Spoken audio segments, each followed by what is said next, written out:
başlayan masajçı üçün ilk addım nə olmalıdır məsələn? Həm məsləhət verərdim, həm də ilk addım deyərdim ki, özlərinə güvənsinlər. Yəni gəlib öyrənib sonra elə edə bilməyəcəm deməsinlər. Biraz özlərinə güvənsinlər, çalışsınlar, biraz praktik eləsinlər. Və mən həmişə körpələrlə çox işlədiyimə görə bu işdə maddiyyatdan öncə mənəviyyat. Yəni necə edim ki, zaten bu uşaqda bir kifoz, bir skalyoz varsa, ailə zaten narahatdır. Yəni burada çalışmalıyam, ürəkdən istəməliyəm ki, əvvəlcə xəstəni mən bu pasiyenti mən sağaltmağa çalışım. Daha sonra onun bu işdə nə qədər gəlir var, bu işin maddiyyatı budur, o hissəsini düşünüm.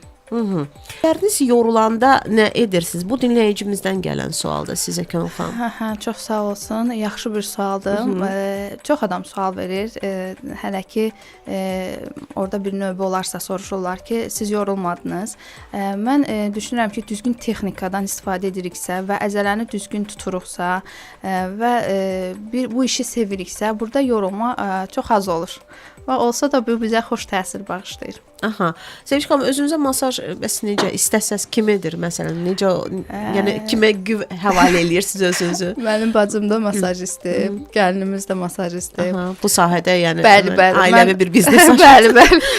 Mən onlara müraciət eləyirəm və bir də ki çalışıram ki, tələbələr mənim üzərimdə işləsinlər. Mən onlara deyə bilim ki, elə həmin nahiyədə ağrı çox olur, həmin nahiyədə əzələni işləyin. Tələbələrimiz mənə kömək edirlər və ailəmiz.